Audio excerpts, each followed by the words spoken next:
Hello friends, तो कैसे हैं आप लोग। ये देखो हम फ़िल्टर। लोग आज जानेंगे फ़िल्टर साफ़ करने की सही तरीका। ऐसे कभी साफ़ नहीं करना है, इस तरह से साफ़ करना है। इस तरह से साफ़ करने से कचरा पूरा पूरा निकल जाता है और फ़िल्टर पूरा अच्छे से क्लीन हो जाता है। तो कभी भी आप फ़िल्टर साफ़ करें तो पहले उल्टे साइड साफ़ करें, जिधर लगा है उधर नीचे करके साफ़ करें तो क्लियर हो जाएगा।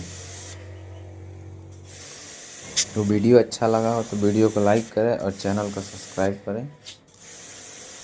वीडियो देखने के लिए आपका बहुत बहुत धन्यवाद। मिलते हैं नेक्स्ट वीडियो में।